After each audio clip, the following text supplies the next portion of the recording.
Hi cuties, welcome back to our channel Priya talks. This is me Sri Priya. ఈరోజైతే క్లాస్కి చాలా ఫాస్ట్గా వచ్చాను అండ్ చాలా ఫాస్ట్గా కూడా కంప్లీట్ అయిపోయింది అనుకోండి. అండ్ చాలాసేపు అలా క్లాస్లోనే వెయిట్ చేసాం బైక్ గురించి.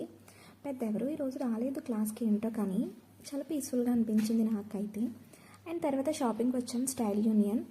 అంబియన్స్ అండ్ ఇంటీరియర్ వర్క్ అయితే లోపల అండ్ బయటకు కూడా చాలా బాగుంది, చాలా కలర్ఫుల్గా అనిపించింది.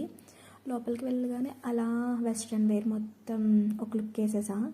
టీ షర్ట్స్, ప్యాంట్స్ నాకు చాలా బాగా నచ్చినాయి, కొన్ని తీసుకున్నా. అండ్ ఇయర్ రింగ్స్ కూడా క్యూట్గా అనిపించినాయి, ఇవి కూడా కొన్ని తీసుకున్నా. అండ్ బిల్ అయితే కట్టేసి రిటర్న్ అయితే స్టార్ట్ అయ్యాము. రిటర్న్ స్టార్ట్ అయ్యేటప్పుడు అయితే మధ్యలో పానీపూరి బండి కనిపించింది. ఇంకా నేను అసలు ఆగను కదా, వెంటనే బండి దగ్గరికి వెళ్ళిపోయి ఫుల్గా పానీపూరి అండ్ చాట్ ఫుల్గా తినేసా. ఒకటి పార్సల్ చేయించుకున్నాము. ఇక్కడైతే పానీపూరి ఎప్పుడు వచ్చినా సరే మిస్ చేయను, అంత బాగుంటుంది, టేస్ట్ నెక్స్ట్ లెవెల్లో ఉంటుంది. ఎవరు ఇష్టపడరు చెప్పండి పానీపూరి, నాకైతే చాలా ఇష్టం. అండ్ తర్వాత హలీం తిందాం అనుకున్నాం, రంజాన్ డేస్ కదా అసలు ఖాళీయే లేదు, అందుకని ఇంకా రిటర్న్ స్టార్ట్ అయిపోయాం. అండ్ చాలామంది వీడియోస్ చూస్తున్నారు, బట్ లైక్ అండ్ సబ్స్క్రైబ్ చేయడం మర్చిపోతున్నారు. ఖచ్చితంగా లైక్, షేర్ అండ్ సబ్స్క్రైబ్ ఖచ్చితంగా చేసుకోండి.